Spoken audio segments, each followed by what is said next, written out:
Good evening મિત્રો, જય શ્રી કૃષ્ણ. મિત્રો, અમે આવેલા છીએ સુરતના સાયણ ગામમાં અને આ રાજુભાઈની હાલત જોઈ અને એની મુલાકાતે આવેલા છીએ.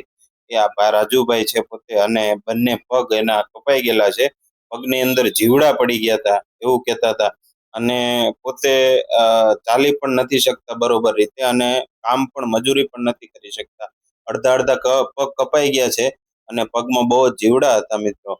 અને આજે 3-4 દિવસથી એ જમ્યા નતા, એટલે એને અમે જમવાનું સાથે લઈ અને એમને દેવા આવ્યા અને સહયોગ અમારાથી થયો એટલે એનો સહયોગ કર્યો મિત્રો.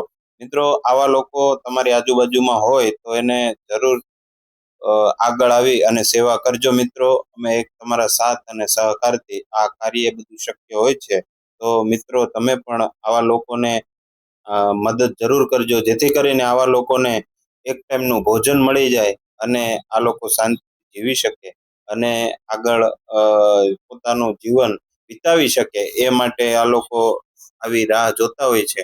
હકીકતે સૂતા હતા પોતે, અને એને જગાડી અને એને જમાડ્યા. તે હાલત બહુ જ ગંભીર હતી પગની. આ લોકોને સાથ અને સપોર્ટ કરતા રહેવું, જેથી કરીને આવા લોકો બિચારા વ્યવસ્થિત એક ટાઈમનું ભોજન મળી શકે અને શાંતિથી રહી શકે.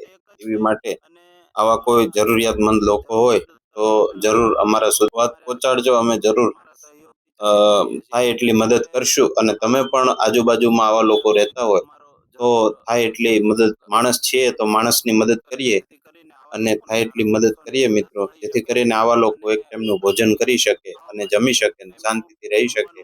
મિત્રો, અમારો આ વિડીયો ગમે તે લાઈક, શેર અને સબસ્ક્રાઇબ. મળીએ નવા વિડીયો સાથે, વિચાર સાથે. નમસ્કાર.